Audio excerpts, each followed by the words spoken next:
Good morning, YouTube. Still cloudy. I don't know if you call this partly cloudy or not. There's the blue behind them. Dadgum, I don't believe I ever see so many days in a row where it was partly cloudy. We're under heat advisory. Been under a heat advisory for 2 weeks. Of course, this is Texas. You should always keep heat on the front burner, you know, right there on your forehead, because literally once upon a time on a beautiful day in June, I was headed to California on my motorcycle. The very first day of the trip, well, I camped in Georgetown, Texas. And then the second day of the trip, I went from Georgetown to Fort Stockton. Fort Stockton's out west, way west Texas. I was fixing to hit I-10, head on out to California.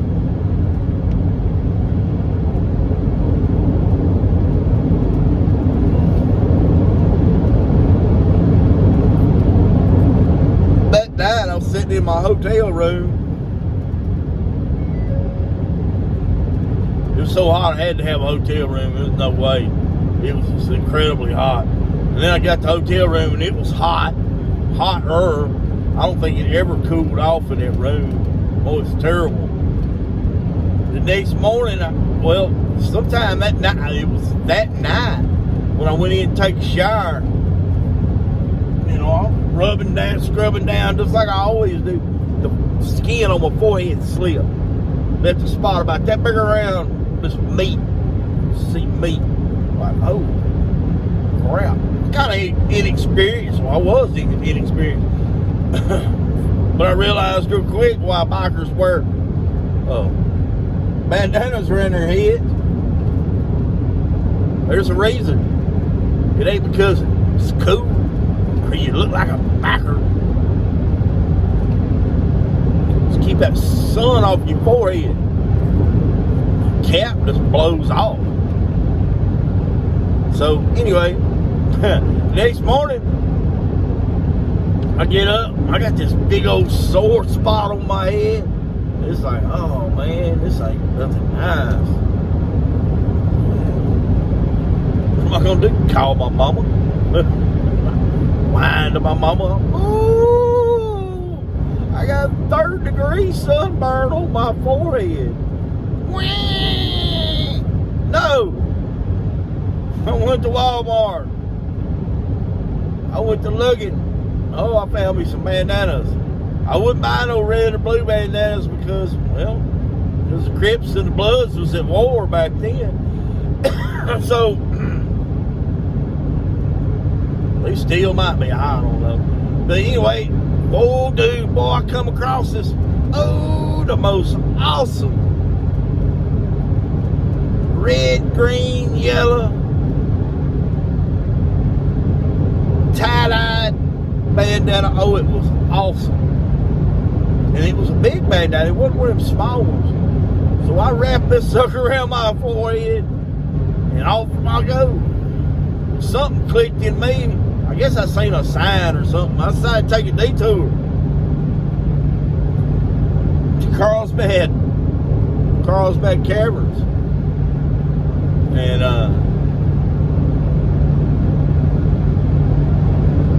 so I head off to Carlsbad, and it's kind of from Fort Stockton to Carlsbad. It's kind of a windy trip, but when you first get started, it's a long straight highway. I'm running about 65, 70 mile an hour. In no hurry. I'm just cruising. I got all my camping gear. I got everything on the back of my bike. I'm just traveling. I'm going to wherever I want to go. I don't. In 10 miles, turn left onto North Robb Street. Tijuana. and from Tijuana to Vancouver. But other than that, I got nothing but time. I don't have to be home on any certain date. I don't have any restrictions for money. Yeah, I had like $20,000 cash money in my back pocket. I'm rolling. So I'm headed to Carlsbad Caverns, running 65, 70 mile an hour down the highway. And something hits me in the back of the head. Not in the front of the head, in the back of the head. I'm like, that wasn't a June bug. June bug would have hit me in the front of the head. What in the world was that? That's your bad station, Chris. So I just keep on bugging on down the highway. Bam! It hit me again. This time in the side of the head. I'm like, what? Bam! Hit me again. By this time, you know, bandana to loosen up a little bit. I pull over on the side of the road. I pull the bandana off my head. Trying to get it arranged just right, get it wrapped again.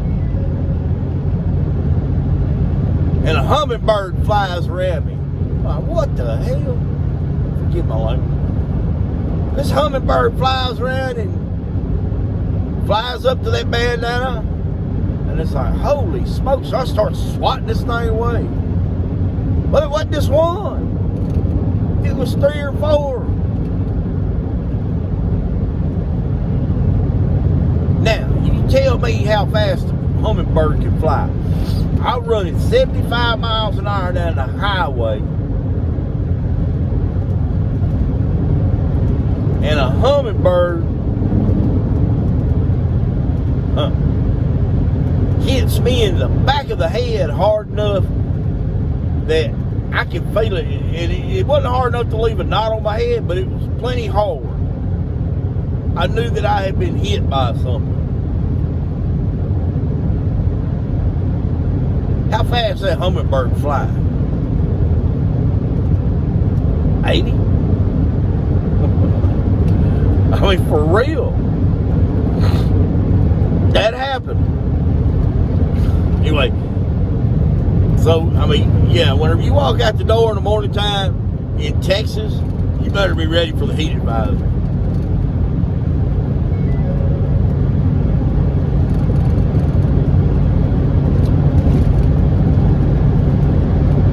And you gotta work.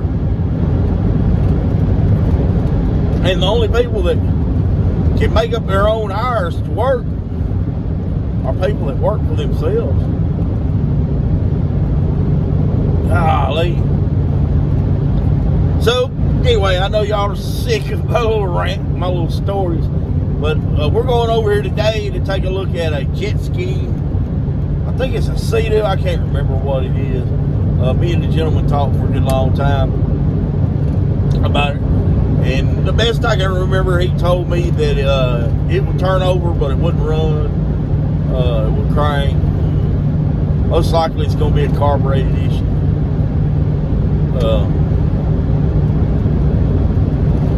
We're going to see.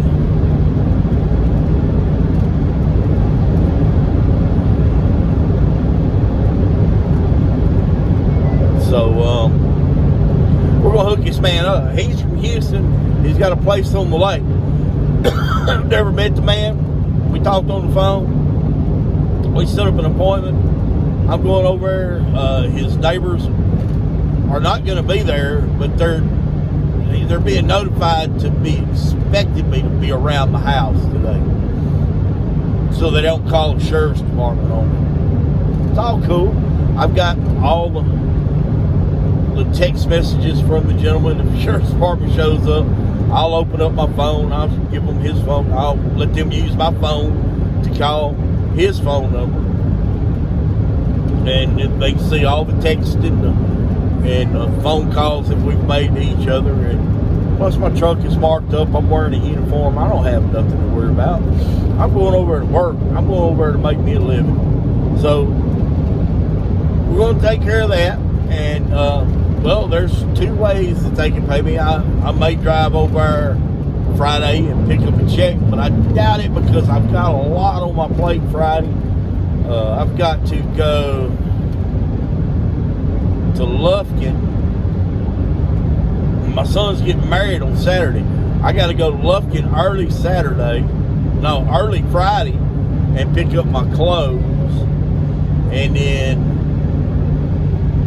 go for not their reception, but their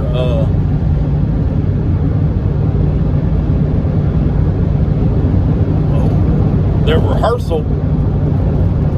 I think I'm supposed to pay for that. I think I'm supposed to pay for the rehearsal dinner. I don't know. I hope these people don't eat me because they ain't got a whole lot of money.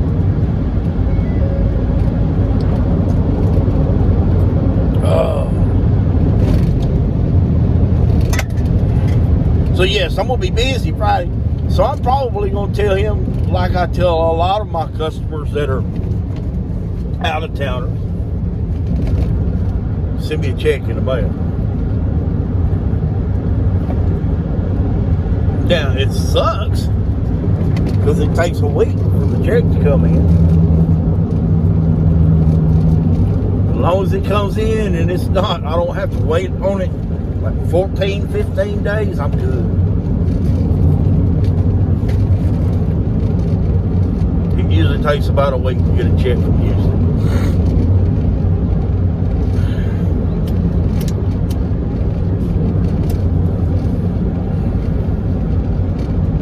Because no, I have not ever set up a Venmo or PayPal account or anything like that. Because people can access that stuff if they know how. They can break into that kind of stuff and get it. Now I know they can break into my bank account too, but that's a little bit more difficult. Plus, it's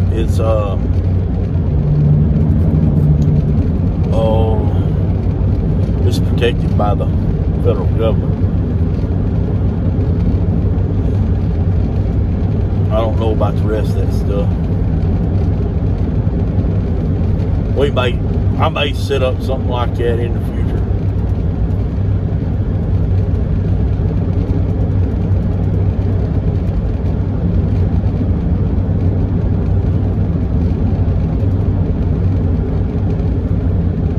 I'd rather go something like iPay.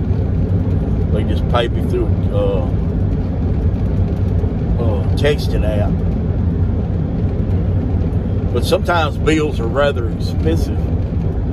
So I don't know how they work.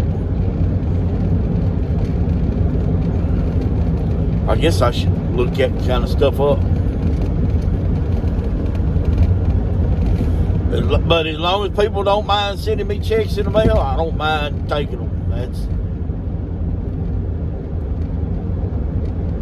At the next light, turn left.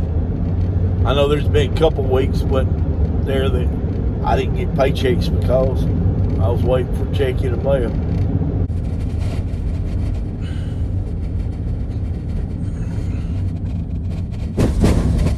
At the light, turn left onto North Road Street.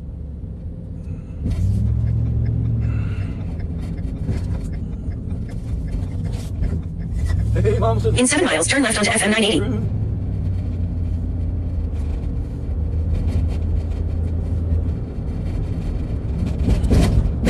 Y'all see that over there? 64, 65 mile Chevrolet. Like seafoam green to me.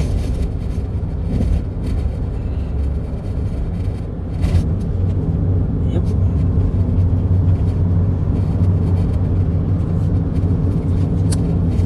What have we got going on up here?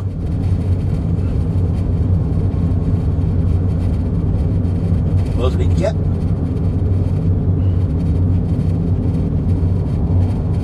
Time Fitness, what in the world?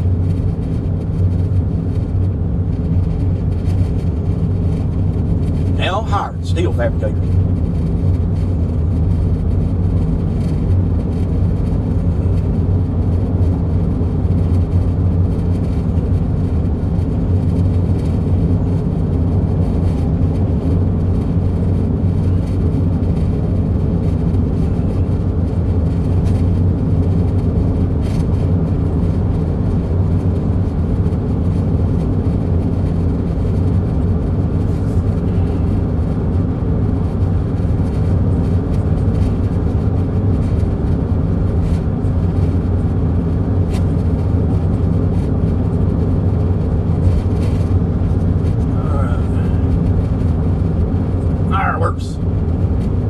I'm gonna do something with that building. That's been empty for 30 years.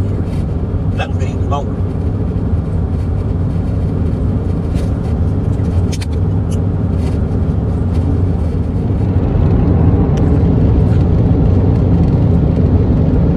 It gets so hot in East Texas that you can hit a golf ball off the tee, and when the ball hits the sand trap, it bounces 20 feet in the air.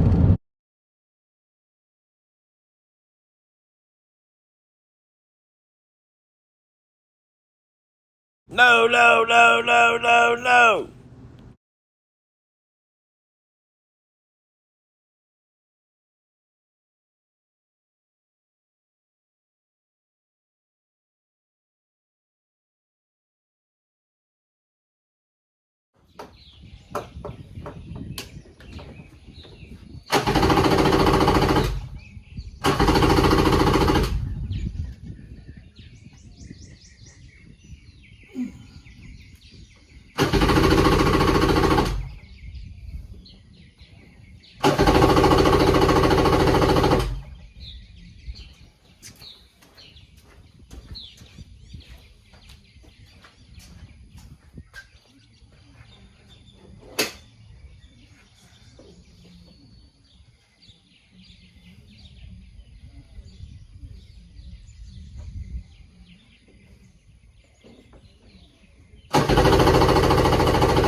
Let's do a little bit of diagnostic work here. First things first, let's do a spark check. Right one. Spark there.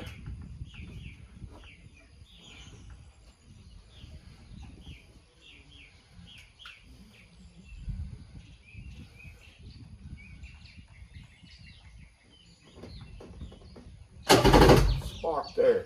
A good spark too. Okay.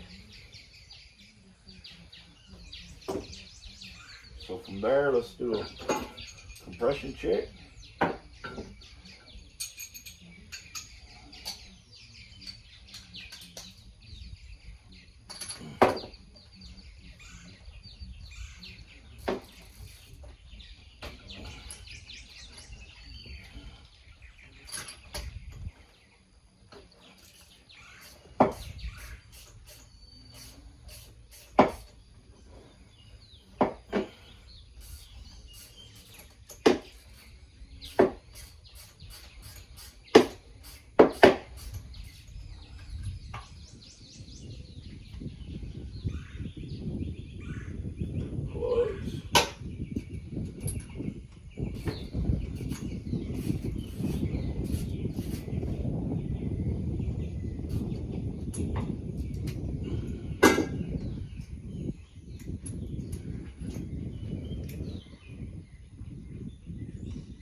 BR8HS, the right plugs.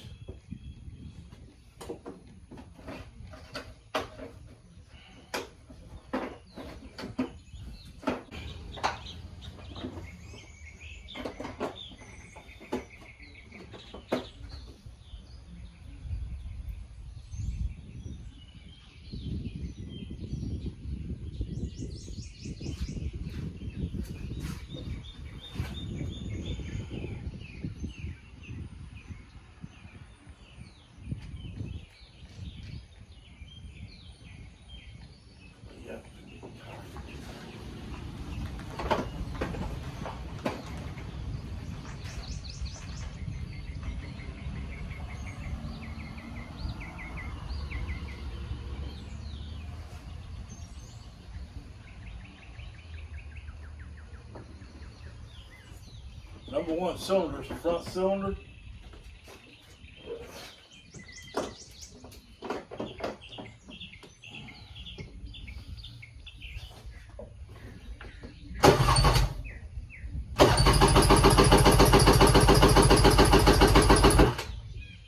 £160.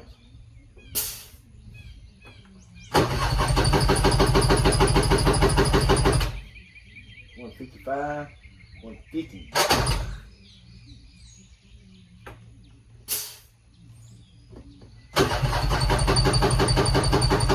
Oh, I'm gonna lose battery power.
$155.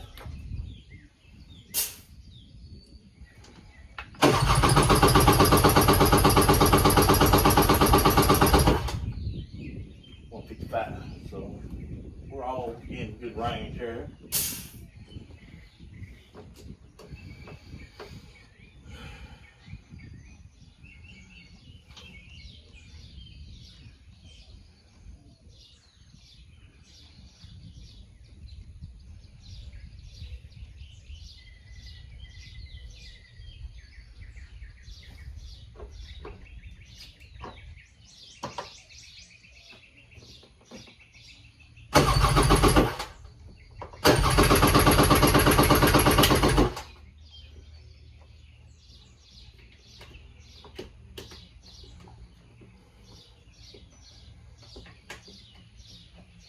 $155.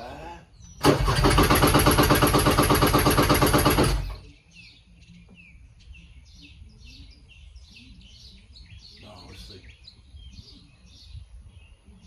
10, 20, 30, 40, 50. Okay.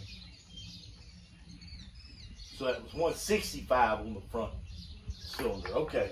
Sorry, I was looking at my compression tester wrong.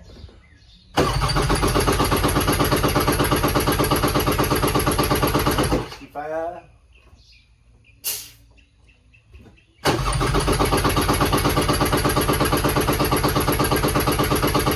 165. 165 on both cylinders. We got spark, we got compression. So we ain't getting fuel.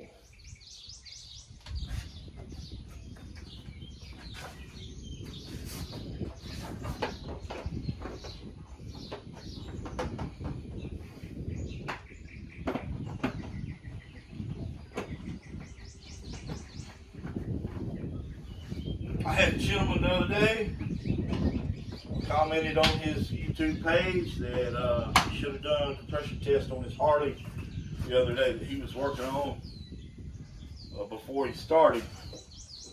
He had some rattling in the engine. Well, I couldn't really hear no rattling in the engine, but because it was on a video, Harley rattles real bad anyway. It might have just been rattling because it was Harley. Everything rattles on a Harley. And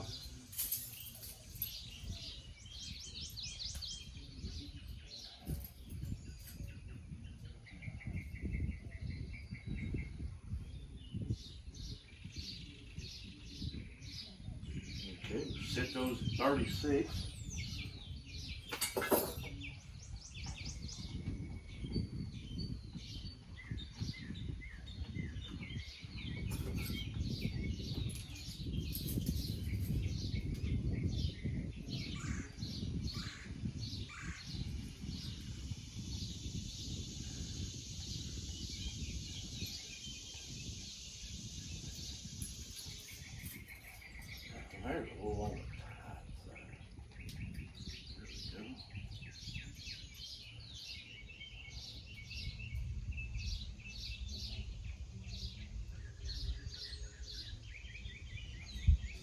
on 36.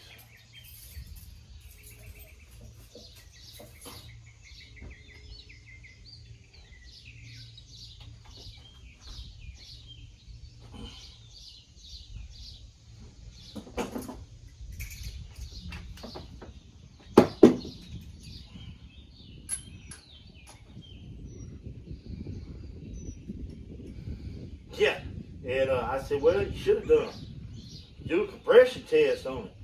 Well, see, Harley's valves is open and closed by the rockers in the heads, which are driven by push rods off the camshaft in the lower part of the engine.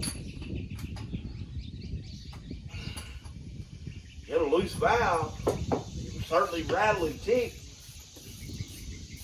If your push rods weren't adjusted right. Lots of Harleys this day and time has got non-adjustable push rods in it. Some customers, they don't know it. Mechanic might come along and put adjustable rods in it. You not even know about it because you bought it that way.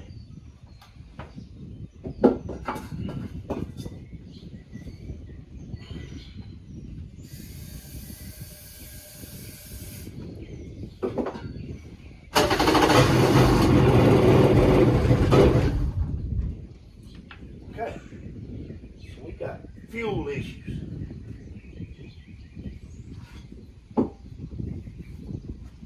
Without a doubt, we got fuel issues. Alright, we'll put this diagnostic equipment up.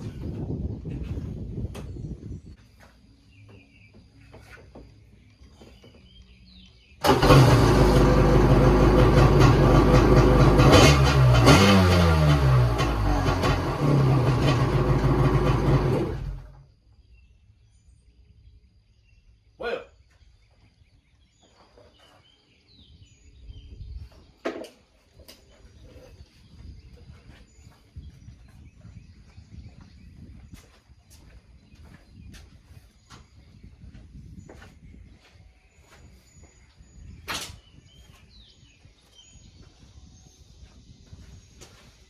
that's strange.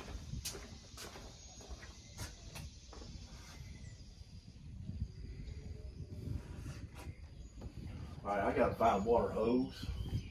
Let's find a water spigot around here.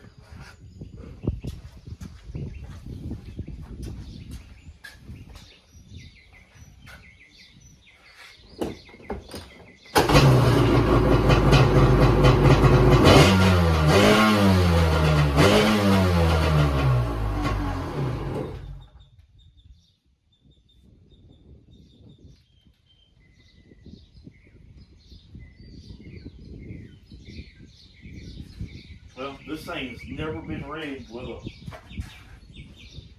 a hose adapter, so you can't hook up a hose to it. I have looked and looked. There's nothing. Nothing here. So we are gonna have to